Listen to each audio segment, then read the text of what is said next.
Hello అండి. అందరికీ నమస్కారం. Welcome back to our channel SH Telugu talks. ఈరోజు వీడియో రాష్ట్ర ఉద్యోగులకు, కాంట్రాక్టర్లకు సంక్రాంతి కానుక ఏమిటి?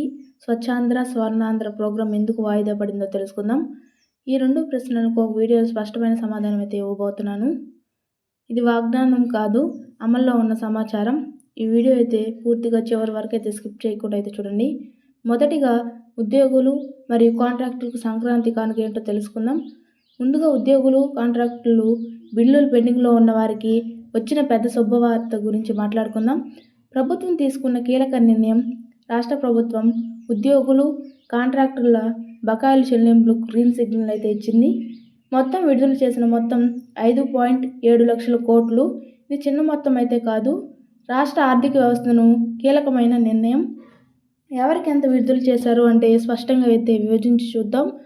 ఉద్యోగులు మరియు పెన్షన్లకు జీతాలు, డిఏ, పెన్షన్ బకాయిలు కలిపి 2,653 కోట్ల రూపాయలు. కాంట్రాక్టులకు పనిచేసిన వారికి వచ్చి పెండింగ్ బిల్లులు క్లియర్ చేయడానికి 1,110 కోట్లు. సర్కార్ సంస్థలు, కార్పొరేషన్లు, సిఆర్ఎఫ్లు బకాయిలు 1,243 కోట్లు. ఇతర చిన్న బిల్లులు, నిధులు 40 కోట్లు అయితే మొత్తం కలిపితే 5.7 లక్షల కోట్లకు పైగా నిధులు విడుదల చేయడం జరిగింది. ఈ నిర్ణయం ఎందుకు కీలకం అంటే ఉద్యోగులకి సంక్రాంతికి ముందే ఆర్థిక ఊరట, కాంట్రాక్టులకి పనులు పునః ప్రారంభం అవడానికి, అలాగే రాష్ట్రంలో డబ్బు సర్క్యులేషన్ పెరుగుతుంది, అభివృద్ధి పనులు ఆగకుండా సాగుతాయని. ఇది సంక్రాంతి కానుక మాత్రమే కాదు, రాష్ట్ర ఆర్థిక చక్రానికి అనేది ఊపిరైతే చెప్పవచ్చు. రెండవ విషయం ఏమిటంటే స్వచ్ఛాంధ్ర, స్వర్ణాంధ్ర ప్రోగ్రాం ఎందుకు వాయిదా పడిందంటే జనవరి 17 నుంచి ప్రారంభం కావాల్సిన స్వచ్ఛాంధ్ర, స్వర్ణాంధ్ర ప్రోగ్రాం తాత్కాలికంగా వాయిదా పడింది. అయితే ఇది నిలిపివేత అయితే కాదు, పూర్తిగా వాయిదా మాత్రమే. ఎందుకు వాయిదా వేశారంటే ప్రభుత్వం చెప్పిన కారణాలు స్పష్టం.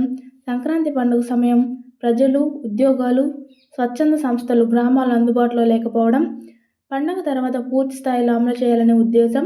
అందుకే సరిగ్గా పాల్గొనలేక సమయం కోసం వాయిదా అయితే వేశారు.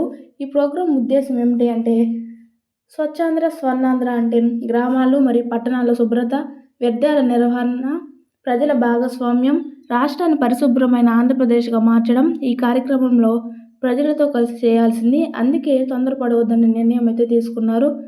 ప్రజలు తెలుసుకోవాలి నిజం ఏమిటంటే ఇక్కడ ఒక ముఖ్యమైన విషయం. సంక్రాంతి కానుకలు అమల్లో ఉన్నాయి, స్వచ్ఛాంధ్ర ప్రోగ్రాం వాయిదా మాత్రమే. రెండింటికి అయితే సంబంధం లేదని కొంతమంది తప్పు ప్రచారం అయితే చేస్తున్నారు. దాన్ని నమ్మవద్దైతే నేను చెప్తున్నాను. ఇది ఇవాల్టి వీడియో. మీరు ఉద్యోగి అయినా, కాంట్రాక్టర్ అయినా, లేదా ప్రభుత్వ పథకాలు తెలుసుకోవడానికి ప్రజలైనా ఈ సమాచారం కానీ మీకు కానీ ఉపయోగపడలేదే లైక్ చేయండి, షేర్ చేయండి, మన ఛానల్ అయితే సబ్స్క్రైబ్ చేసుకోండి. మీకు కావాలంటే పథకాల పూర్తి వివరాలు, ఎవరికి అర్హత, ఎప్పుడు అమలు అన్నీ నేను తర్వాత వీడియోలో అయితే చెప్తాను. ఇలాంటి ప్రభుత్వ పథకాల కోసం మన ఛానల్ అయితే ఫాలో చేసుకోండి. Thank you for watching.